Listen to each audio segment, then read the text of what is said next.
Quero saudar a todos os amados irmãos com a paz do Senhor. Neste momento estamos dando início ao nosso culto online, né?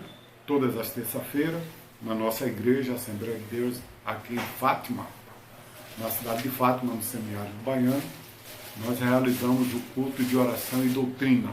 A oração, os irmãos realizaram em grupo de 10, né, em vários horários durante o dia.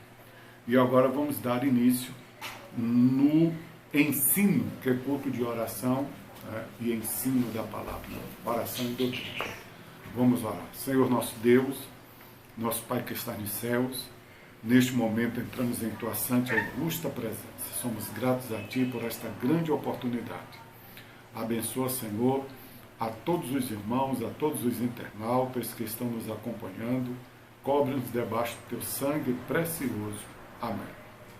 Eu quero fazer uso de um texto bíblico para servir de base da mensagem nesta noite, que encontra-se no Evangelho segundo escreveu São João, capítulo de número 14, versículo 16 e 17, que nos diz o seguinte: E eu pedirei ao Pai, e Ele lhes dará outro conselheiro para estar com vocês para sempre. O Espírito da verdade, o mundo não pode recebê-lo, porque não o vê nem o conhece. Mas vocês o conhecem, pois ele vive com vocês e estará em vocês. Glorificado e exaltado seja o nome do Senhor. Baseado nesse texto bíblico, nós estudaremos acerca do Espírito Santo, baseado no tema o Consolador, né? Ou o Conselheiro. Glorificado e exaltado seja o nome do Senhor. Amados, já desde o início do ano não, desde o final do ano passado, que nós começamos umas séries de cursos nas matérias sistemáticas, né? Nas doutrinas de teologia sistemática, e era para termos estudado no mês de março sobre a pessoa do Espírito Santo, mas infelizmente com essa reclusão social não foi possível. Mas a partir de hoje eu vou começar uma sequência de ensino acerca do Espírito Santo, né? Então, o tema hoje é o Consolador ou o Conselheiro, conforme a tradução da Bíblia que eu vos li nesta noite. Hoje nós iremos fazer um apanhado geral, iremos falar acerca do Espírito Santo de uma maneira geral, mas a partir do próximo estudo nós estaremos estudando acerca da pessoa do Espírito Santo de forma sistemática, né?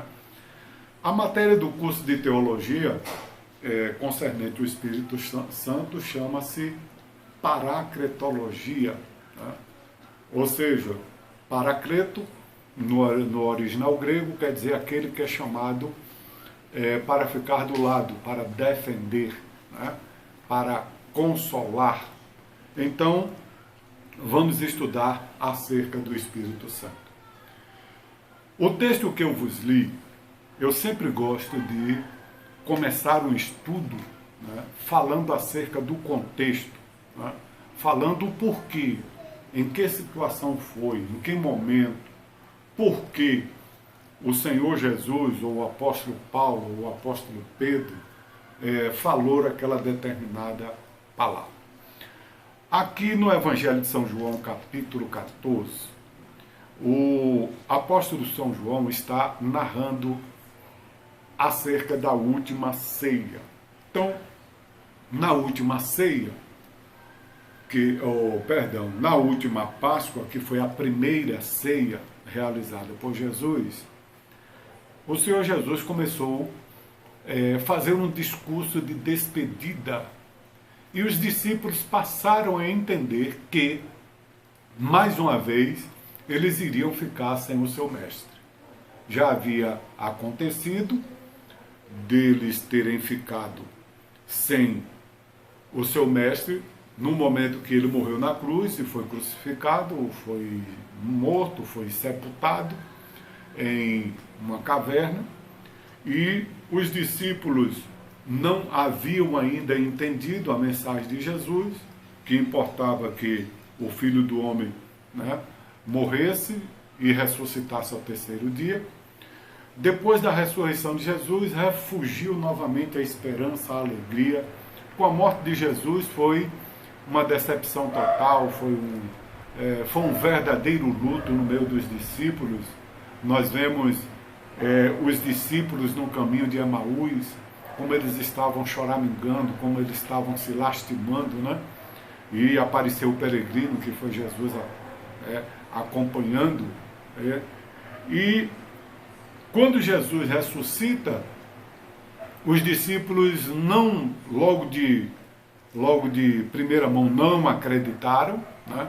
Não acreditaram no testemunho das mulheres, que no primeiro dia da semana de madrugada foi levar as especiarias e encontrou o túmulo aberto, a pedra revolvida.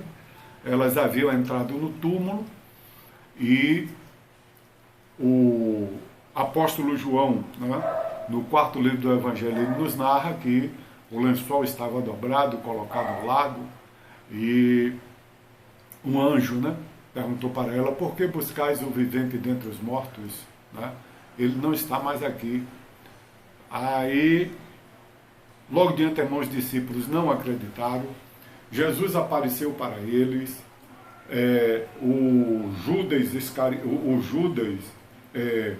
O Tomé não estava presente, não acreditou nem nas mulheres, não acreditou nos discípulos. Teve que novamente Jesus voltar e naquele retorno chamou especialmente Tomé, mandou tocar nas suas chagas, nas suas feridas. Tomé, dobrando o joelho, provavelmente, o texto não está dizendo que ele dobrou o joelho, mas na adoração dele, provavelmente ele deve ter se prostrado de joelho: ah, Senhor meu e Deus meu. Então o Senhor Jesus disse: Tomé, tu acreditaste porque viste, pegaste, mas benditos serão todos aqueles que não me viram e creram na minha palavra. Passaram-se 40 dias, Jesus conversando com os discípulos, aparecendo aqui, aparecendo ali, comendo peixe, comendo pão, e chegou a hora, né, da despedida, né? Da despedida. Mas o Senhor Jesus já havia dito aos discípulos, né? Ele orou, deu todas as instruções. Eu fiz uma narrativa logo após a ressurreição, mas o fato aqui foi antes da crucificação. Jesus fez aí toda a pregação e agora os discípulos passaram a entender e ficaram agora tudo triste, abatido. Foi quando aqui no capítulo 14 Jesus disse, no primeiro versículo, que eu vos li já, o versículo 16 e 17, Jesus disse: não se turbe os vossos corações, crede em Deus, crede também em mim. Na casa do meu pai há muitas moradas, e se não fosse assim eu vou-lo teria dito. Vou subir ao Pai, né? Mas não vos deixarei órfão, enviarei o Consolador, o Conselheiro, né? O qual estará convosco até a consumação dos séculos. Mas vamos aqui para o versículo 16 e 17. E eu pedirei ao Pai, e ele vos dará outro Conselheiro para estar com vocês. Há uma das traduções diz: e eu rogarei ao Pai. Obviamente no original não está nem eu pedirei, nem eu rogarei. Mas no original está referindo-se que o Senhor iria pedir ao Pai e enviaria outro, mas na mesma essência. Outro, não uma outra pessoa, não um outro ministro, né? Não um outro pregador, não um outro profeta, mas eu enviarei o Consolador, né? Então no original a palavra rogarei ou pedirei está se referindo a outro da mesma essência. Por quê? Nós iremos estudar acerca da Trindade, porque não tem como estudar teontologia, que é a doutrina de Deus, não tem como estudar cristologia, que é a doutrina de Cristo, e nem tem como estudar paracletologia, que é a doutrina do Espírito Santo, sem falar da Trindade. Porque eles três são um. São três pessoas distintas em uma mesma essência. Né? Então, eu pedirei ao Pai, e Ele lhes dará outro Consolador para estar com vocês para sempre, o Espírito da verdade.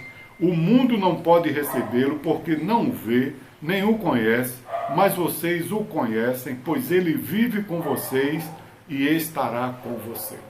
Nós temos aqui nesta declaração de Jesus, no versículo 17, algo tão sublime, algo tão profundo, que está falando de experiência, que está falando de vivência.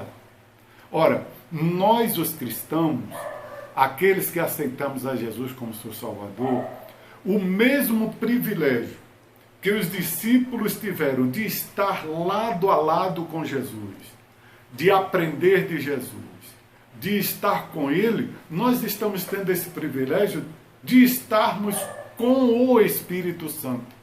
Por quê? Porque o Senhor Jesus disse, eu não vos deixarei órfão, ou seja, vocês não irão ficar sem pai. E presta bem atenção, ele não disse que iria mandar um padrasto. Né? Eu enviarei outro da mesma essência, outro do mesmo poder. Eu vos enviarei o Espírito Santo. Vocês não vão ficar órfãos, vocês não vão ficar sem pai, vocês não vão ficar sozinhos. O qual estará convosco para todo sempre. Tem tradução que diz até a consumação dos séculos. Mas eu gosto da tradução que diz para todo sempre.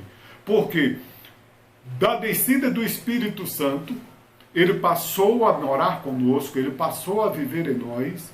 É ele quem irá nos arrebatar.